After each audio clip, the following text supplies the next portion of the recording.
Hello, cogitantes.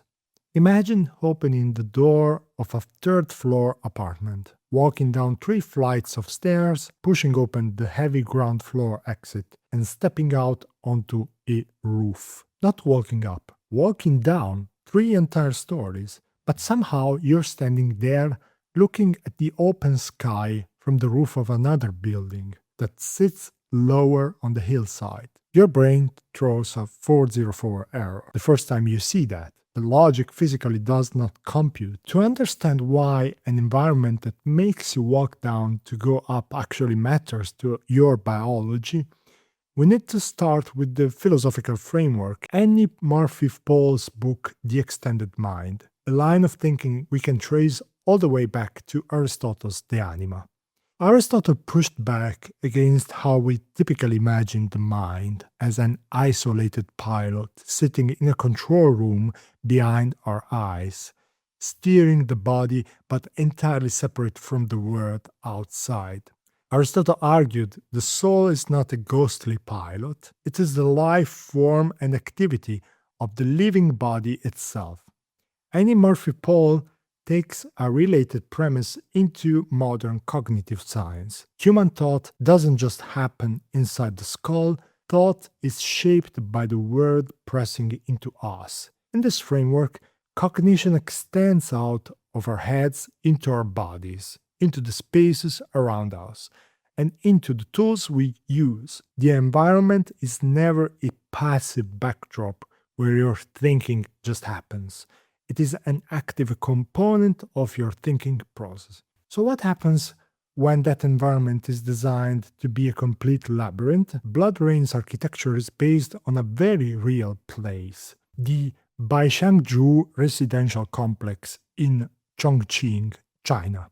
It's a sprawling structure 24 floors high, built directly into the side of a steep, jagged hill, and famous for having no elevators. Beyond the sheer physical endurance required to live there, it completely obliterates the concept of ground floor. Depending on which side you enter from, the ground floor might genuinely be the first floor, or you could step onto what feels like solid earth and actually be standing on the 10th floor of the complex.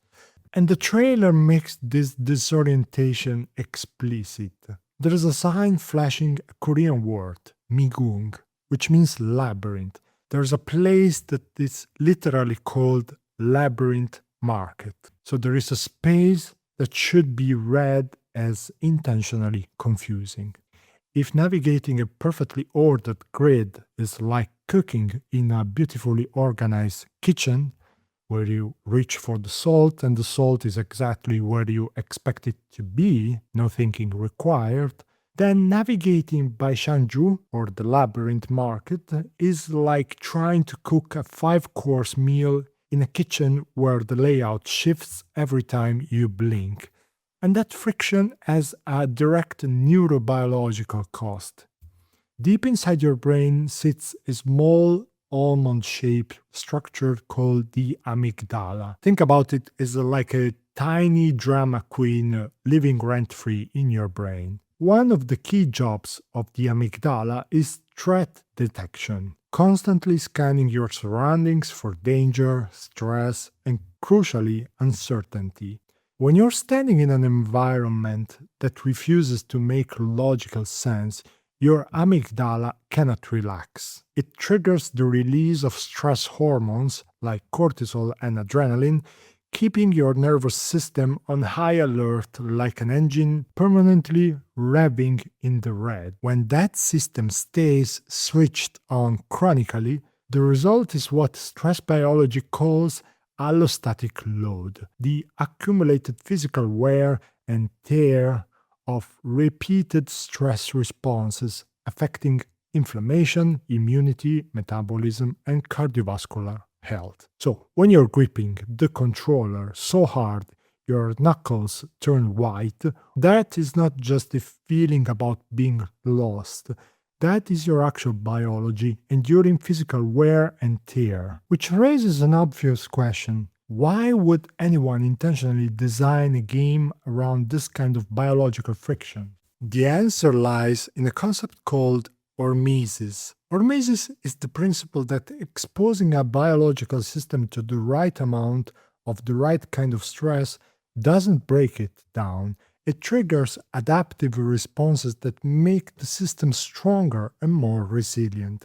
Lift weights, and you intentionally tear muscle fibers. The body repairs them thicker and stronger than before. So, navigating a labyrinthic space can act as a hormetic stressor for your brain. A few years ago, a mobile game called Sea Hero Quest was released, essentially a Trojan horse for cognitive science. The premise was simple: navigate a little virtual boat through a maze and fire a flare back to the starting point. Millions of people downloaded it, thinking it was a time killer app, but researchers were using it to generate an unprecedented volume of spatial navigation data. Getting subjects into an MRI machine takes months of scheduling and costs a fortune.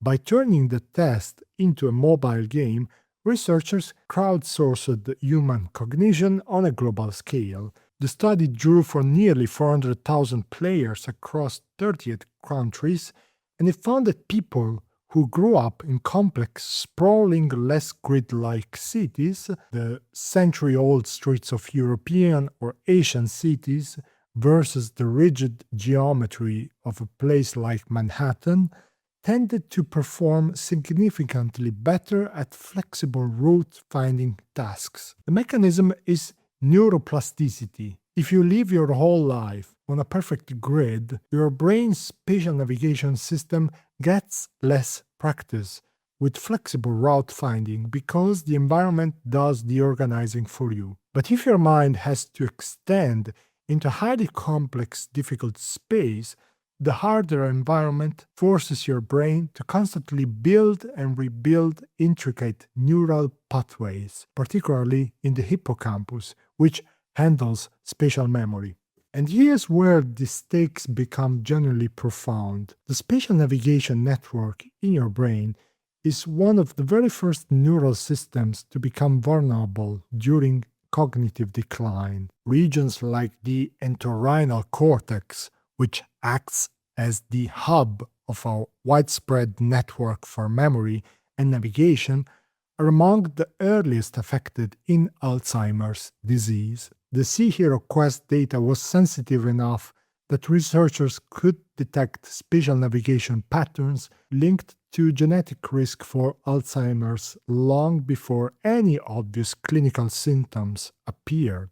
It wasn't a diagnostic tool, but the vulnerability showed up first in how people with genetic risk chose their routes through the virtual maze. This is the theory of cognitive reserve. When you navigate an irregular layout, you constantly have to fuse two contradictory maps: your immediate sensory map, which tells you the floor beneath you is the ground, and your internal overarching map, which tells you your destination is 3 stories down. Forcing those two maps to reconcile requires intense neural firing.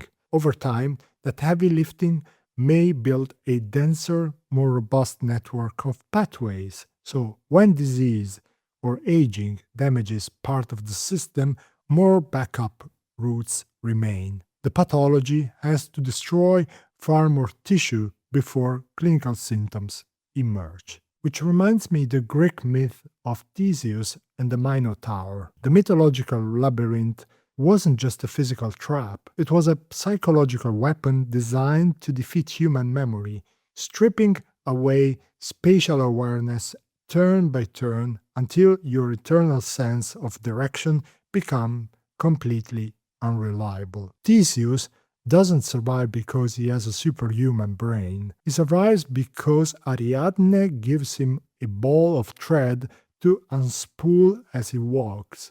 In a complex modern city or a digital labyrinth, our brain's active spatial mapping system is that thread. We have to keep unspooling it. Which brings us to a final question. Is the chaotic city in Blood Rain a trap or is it a gym? The discomfort you feel when you look at this confusing environment is the same either way. The only difference between a trap and a gym depends on how long you stay and what your brain is actively doing when you're there. In the short term, the acute phase, when you first look at the trailer, the city looks like a cage, but I imagine across hours of persisting in that space, the player's brain quietly does the work, physically rewiring the hippocampus, building tolerance for social ambiguity, keeping the internal GPS alive, accumulating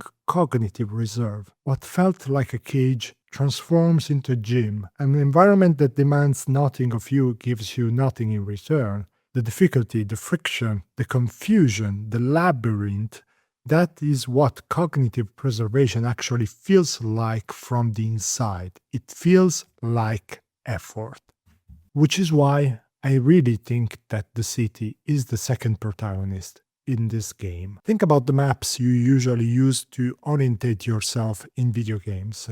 Because if our minds literally extend into the digital gaming spaces and tools we use, are our flawlessly optimized, frictionless lives slowly starving our biological hardware of the very messiness it requires to stay resilient? In other words, are we trading our cognitive thread for the illusion of comfort? So next time you are navigating one of these complex digital spaces, take my advice. Disable the minimap. Step off the grid. Let yourself get a little lost today. Don't skip the minimap because it's hard, but because the difficulty is the point. Happy thinking.